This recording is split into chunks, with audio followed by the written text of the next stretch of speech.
Harusnya ini menjadi kegiatan yang menyenangkan sekaligus menyehatkan. Tapi sejak kejadian itu, aku jadi takut untuk bersepeda di waktu subuh. Namaku Andra. Aku tinggal di salah satu daerah di Jawa Barat. Kejadian itu terjadi saat aku masih SMP. Sudah menjadi kegiatan rutin di hari libur, aku bersama kedua temanku, Sidik dan Rafif, janjian untuk goes bareng. Kami biasanya akan berkumpul bersama pada jam 4 subuh di depan gang rumahku. Dan kami akan mengambil rute yang cukup jauh. Bahkan sesekali, kami bisa bersepeda hingga perbatasan antara kota dan kabupaten. Agar tidak mengganggu pengguna jalan yang lain, kami tidak selalu berada sejajar. Kadang kami harus tetap dalam posisi berbaris, kecuali jika jalan yang kami lewati memang benar-benar sepi. Ya, seperti jalan itu. Harusnya pencahayaan di jalan itu bisa lebih terang. Mungkin karena ada beberapa lampu jalan yang mati, sehingga pencahayaan di jalan itu cukup remang. Ditambah lagi, hampir tidak ada orang ataupun kendaraan yang melewatinya. Jalan itu benar-benar sepi.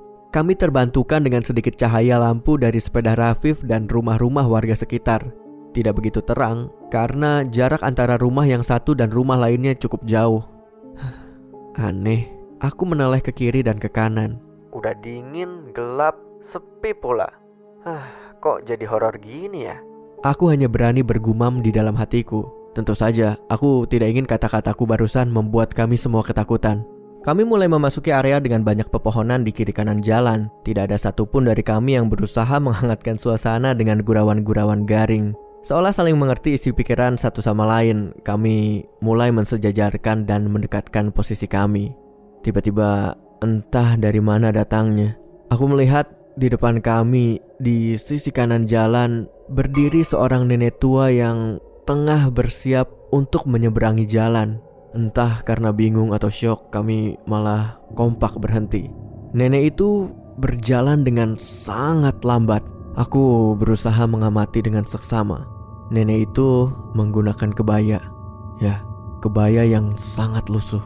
Saking lusuhnya, aku bahkan tidak bisa melihat dengan jelas corak dari kain kebayanya. Yang bisa kupastikan, warna kebayanya didominasi dengan warna hijau tua. Dan ya, rambutnya yang disanggul menggunakan sebuah tusuk konde berwarna keemasan. Nenek itu membungkuk hampir 90 derajat, membuatku sedikit ngeri bercampur heran. Ia berjalan dengan ditopang tongkat kayu yang tingginya melebihi badannya. Tubuhnya bergetar setiap kali ia melangkah. Aku jadi kasihan sekaligus takut melihatnya. Kami hanya berjarak sekitar 3 meter darinya, dan tidak ada di antara kami yang mengatakan apapun. Kami semua hanya terpaku melihat ke arah nenek itu. Ia kini berada di tengah jalan. Tiba-tiba, nenek itu menatap ke arah kami. Setengah dari wajahnya nyaris rusak dengan luka bakar. Bahkan satu bagian matanya sudah tidak terlihat jelas. Mata yang satunya lagi melotot ke arah kami. Merasa ada yang tidak beres, Rafif segera memberi aba-aba untuk pergi. Oh no, kabur guys! Sebelum kami berhasil mengayuh sepeda kami, tiba-tiba nenek itu melepas tongkatnya, mencabut tusuk kondenya dan berlari dengan sangat cepat ke arah kami. Tidak, lebih tepatnya ke arahku. Aku terbangun dengan perasaan kacau. Hanya mimpi, ya, hanya mimpi. Aku meyakinkan diriku kalau kejadian buruk itu hanyalah mimpi. Aku melirik ke arah jam dinding di kamarku. Tepat jam 12. Aku mencari-cari HP yang ada di bawah bantalku dan melihat beberapa pesan WA yang masuk. Ada sebuah voice note dari Rafif dan satu pesan teks dari Sidik.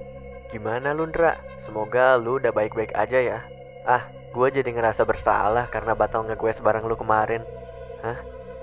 Ndra, lu udah baikan gak? Gue sama Sidik khawatir banget nih sama lu.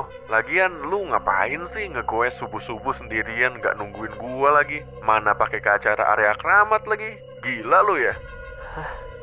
Jadi bulu kuduku seketika merinding. Lengan kiriku tiba-tiba terasa sakit. Darah.